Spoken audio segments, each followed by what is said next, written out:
అందరికీ నమస్కారం. ఈ రాశి వారికి జరిగే శుభాలు అశుభాలు ఏంటో తెలుసుకుందాం. ఈ వీడియోని తప్పకుండా చివరి వరకు చూడండి. ఈ వీడియోని ఇంకా లైక్ చేయకపోతే వెంటనే లైక్ చేయండి. ప్రతిరోజు మీ రాశి ఫలాలు అందరికంటే ముందుగా తెలుసుకోవాలంటే కింద కనిపిస్తున్న రెడ్ కలర్ సబ్స్క్రైబ్ బటన్ ని క్లిక్ చేసి పక్కనే ఉన్న బెల్ బటన్ ని యాక్టివ్ చేయండి. అలాగే ఈ వీడియోని తప్పకుండా మీ మిత్రులతో షేర్ చేయండి. ఈ రాశి వారికి కుటుంబంతో సంతోషంగా కాలం గడుపుతారు.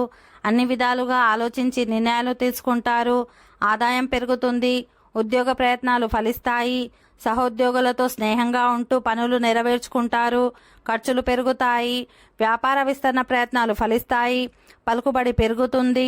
ఆరోగ్యంగా ఉంటారు. బరువు బాధ్యతలు పెరుగుతాయి. కష్టానికి తగిన ప్రతిఫలం ఉంటుంది. ఆస్తి తగాదాలు కొంతవరకు పరిష్కారం అవుతాయి. ఈ రాశి వారికి గృహ నిర్మాణాది కార్యక్రమాలు చేపడతారు. తొందరపాటు నిర్ణయాలతో పనులలో జాప్యం ఉండవచ్చు. ఇంట్లో అనుకూల వాతావరణం ఉంటుంది. వ్యాపార విస్తరణపై మనసు నిలుపుతారు. నూతన వస్తువులు కొనుగోలు చేస్తారు. విద్యార్థులు చదువులో రాణిస్తారు. ఆరోగ్యం బాగుంటుంది. కోర్టు కేసులలో అనుకూల ఫలితాలు ఉంటాయి. రాజకీయ ప్రభుత్వ పనులలో ఫలితాలు అనుకూలంగా ఉంటాయి. శుభకార్యం కారణంగా ఖర్చులు పెరగవచ్చు. ఓకే ఫ్రెండ్స్, ఈ వీడియో నచ్చినట్లయితే మా ఛానల్ని సబ్స్క్రైబ్ చేసుకోండి.